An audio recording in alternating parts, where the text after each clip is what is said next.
What's up mga kautit, sa magandang hapon sa ating lahat. So, yan, nandito tayo ngayon sa may Roas Extension. Yan o. So, ito ay nakita po ninyo yung mga nagbabaklas po, mga ginigibang mga kabahayan.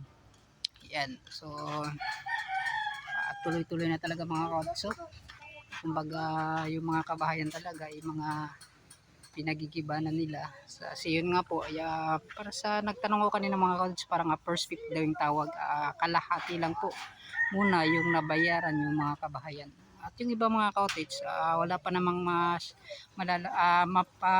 malilipatan, ay andyan po muna sila. Pero yung mga iba, yung mga parang saktong bayad na talaga mga cottage, ay yan, nakita ninyo, pinagigiba na po nila. So tuloy-tuloy talaga itong paggagawa po ng itong extension dito po sa may barangay 31. At yun nga po mga cottage, itong paggawa nila ay kasintulad talaga doon sa may Times Beach Rotonda. So yun, antayin natin kung gaano ba kalawak itong mga makukuhang mga kabahayan. So andun pa pala mga cottage, so nakita po ninyo sa loob, nasa mga 2 bahay pa yung mga nakukuhang mga kabahayan. Yan. So mas malawak pa talaga mga cottage. Dito nga ay nakita na ninyo yung hanggang doon pa pala yung paggiba mga cottage. Uy, shout out dahil sa mga followers nato dira yan. Shout out, oy, shout out. So yun mga cottage, hanggang doon yan sa unahan. Nabayaran na pala talaga yung mga kabayan mga cottage. Yun nga po yung iba kaya hindi pa nagiba kasi yun nga po wala pang malilipatan. So ito panghuling bahay na ito po yung atang pinaka mataas na, yung 2 palapag na to yung mga natira mga cottage. At yung may nagtanong kung meron pa ba yung nandito pa ba yung Parantar. Andito pa mga cottage yung Parantar Auto Shop. May mga nagtanong kasi yung Parantar Auto Shop, at buhay na buhay pa yan. So sa mga customer or mga pumunta dito para nagpapayos at bumibili ng mga accessories sa mga sasakyan dito sa Parantar, so yung kanilang mga cottage, yung shop nila, so dyan pa rin din mga cottage kasi yan makukuha yan. So doon pa rin sila sa parang sa likod lang mga cottage. So ito yung bahay, yung dormitel, yung Dalayon dormitel, yan, wala na mga cottage. So upaw na kayo yan. At yung paghukay nila dito para sa gagawing rohas, box culvert yan. So pahaba na po mga cottage hanggang doon sa unahon, no? Magtatagpo na talaga yan mga cottage yan. So shout out dahil sa Parantar Auto Shop yan, no? Yan. So ito dito mga cottage, so wala na rin. So nag-ooperate pa rin mga cottage yung Parantar. So maganda. So yan mga cottage, so nakita naman ninyo may pagsisimula ng nagaganap dito sa ginagawang box culvert, parang piece 1 or sa unang linya pa lang po ng ginagawang box culvert. Kasi 2 linya mga cottage, di natin alam kung dito or doon. Yan. So 2 tawag nito, 2 double barrel.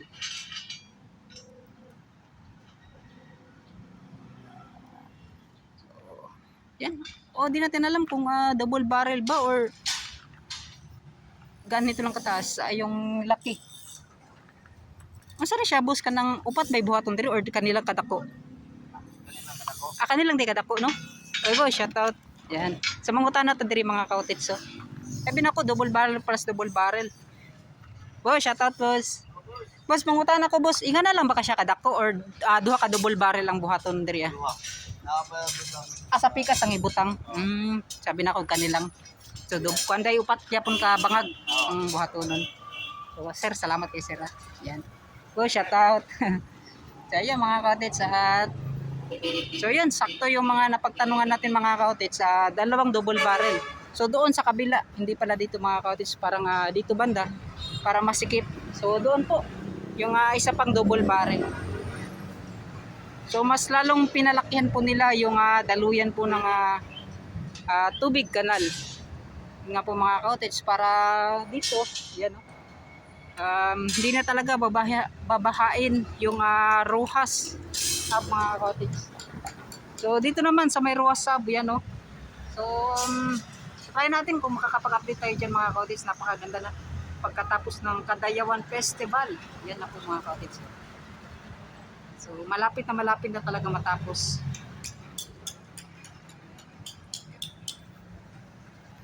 So dito, puspusan na yung kanilang paggawa. So nakita naman ninyo mga cottage kung gaano po yan katibay. Kasi napakalaking mga bakal po yung kanilang ginamit or inilagay dyan mga cottage. So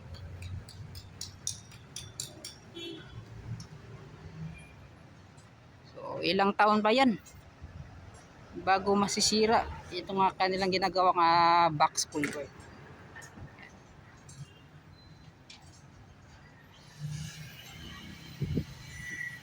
Yan. So yan, tuloy-tuloy na yan mga cottage, magtatakbo sa kabila. At kasi nga po, sinimulan nila dito kasi malawak tapos walang mga bahay na. Nakatatanggal na kasi mga kabayan. Hindi katulad doon sa unahan mga cottage, may mga parang kumbaga nakakuan pa, nakaharang.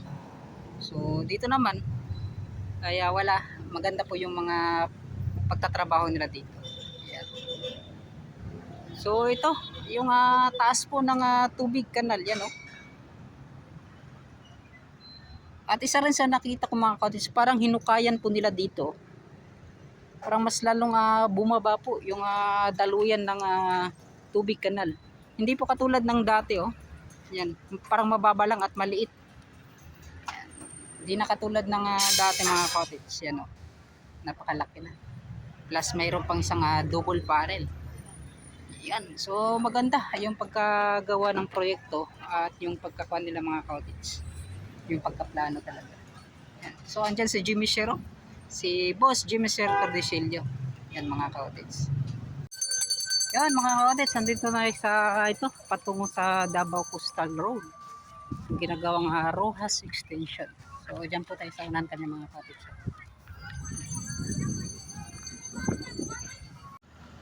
So yun mga cottage, at ganito na pala yung itsura niya mga cottage.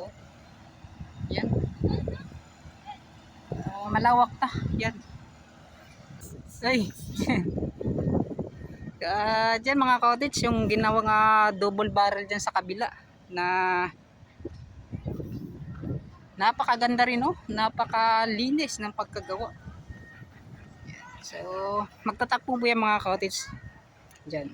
Kasi yung Highview Company, so dito lang kasi yung boundaryhan nila mga cottage. So ang magagawa dito hanggang doon ay from Relay Company. So ganun po lahat ng kumpanya na nandito. Hindi naman lahat pala mga cottage. May mga rami talagang mga kumpanya na nabibigyan ng trabaho. Lalong lalo sa mga construction workers, mga maliliit na manggagawa mga cottage. Hindi yan sila kailangan ilang. Kasi yun nga po, hindi po basta-basta yung kanilang ginagawa. Kasi yung iba sinasabi lang construction workers ka lang, ganyan ka lang, helper ka lang. So hindi mga cottage, mas nakakabili pa nga sila kasi yun nga po yung hirap ng kanilang trabaho. Hindi po yan matutumbasan mga cottage. Kung wala sila, wala itong mga cottage itong improvement na nakikita natin sa lahat po ng mga syudad, probinsya, yan, at sa buong Pilipinas. So yun mga cottage, at pagpasalamatan natin yan sila. Sila po yung parang hero sa paggawa ng lahat ng mga infrastructure project. Yan. So maraming salamat. Lalo na sa mga bumubuo, kumpanya, yung mga ahensya po. So ito, tuloy tayo mga cottage dyan sa may Rojas Rotonda na. Yan mga cottage. So let's go. So yun.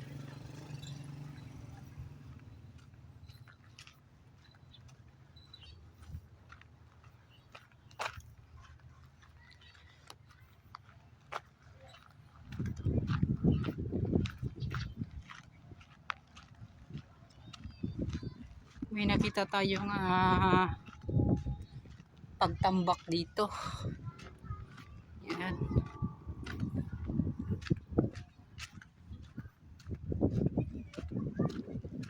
Daming mga lupa na dito mga cottage.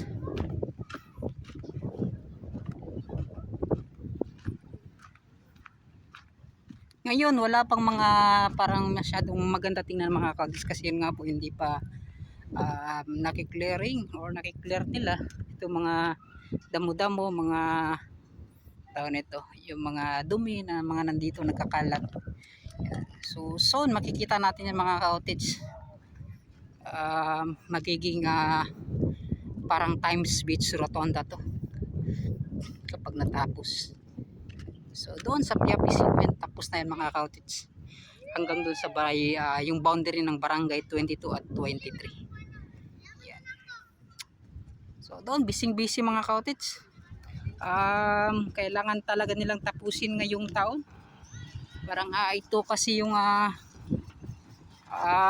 talagang taon na matapos itong rotonda. So shout out. So di naman na totally 100% mga cottage matapos itong dito sa may rotonda, pero sisikapin daw nila na matapos yan. So ito mega shoutout pala sa lahat ng mga supporters natin. Maraming salamat at bumalik na po yung mga supporters natin, mga viewers. Maraming salamat. Uy. So dati kasi mga cottage nasa 500 lang tayo, 500 views lang. Pero ngayon at least bumalik na po kayo yung mga supporters natin. Maraming salamat sa inyo. Yan. Alam nyo mga cottage, habang tumatagal di rin biro talaga magiging vlogger. Yung mga nag-iisip na gusto maging vlogger, sabi nila madali lang daw, may CP ka lang, may ganun, wala daw mga gastos. Hindi nyo lang po alam. Sa mga gusto maging vlogger, malalaman yan mga cottage kapag sinubukan ninyo. Yan.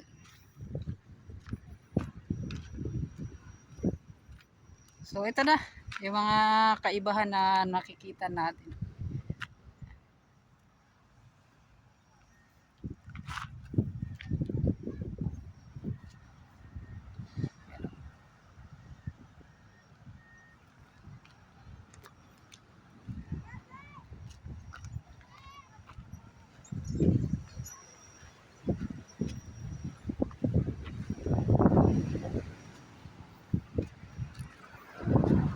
And then yung alon, habagat pa rin talaga mga cottage. Yan. So,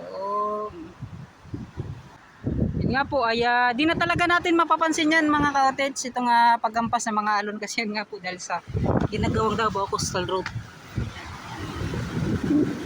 So itong pag-file nila ng mga jackstone dito or X-pods, so okay na mga cottage, tapos na. So maganda yung pagkalatag, yung pagka-file. Yan, so nakita naman ninyo mga cottage yung kanilang pagka-file, very good. Doon na lang talaga mga cottage yan.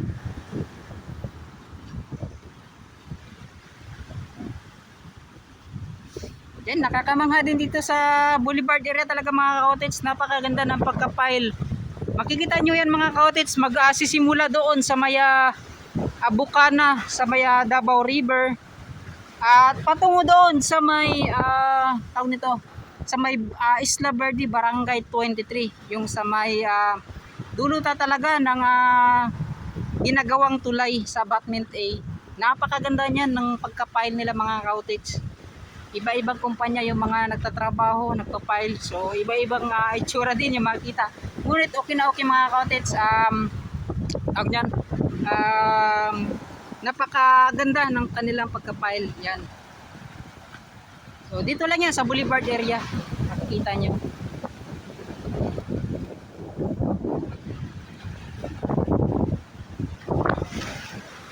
So ito na yung mga nakita rin. So try natin doon sa mga cottage sa unahan. sir. Yan. So, dito at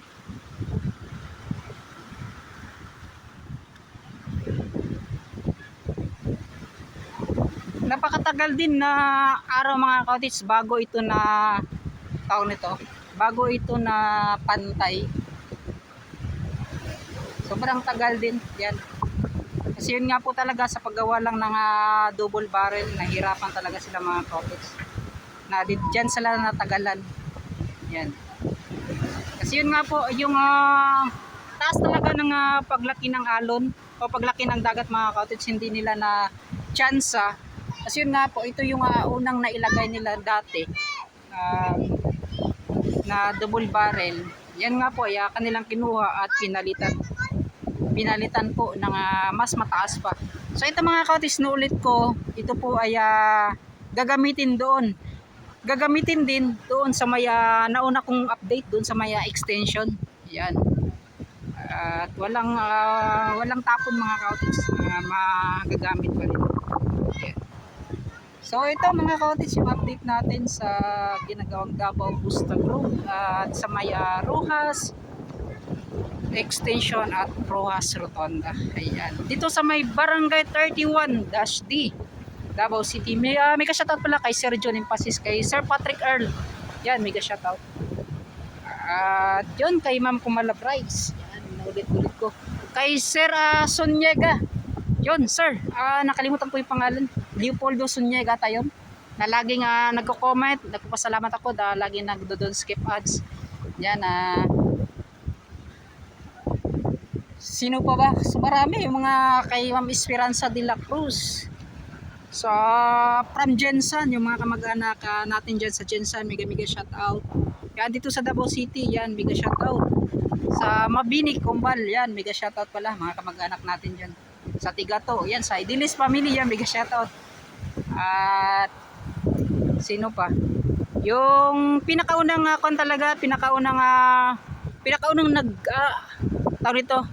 pinakaunang nag-comment sa akin si Ma'am Los Biminda Panganiban. Yan, isa pong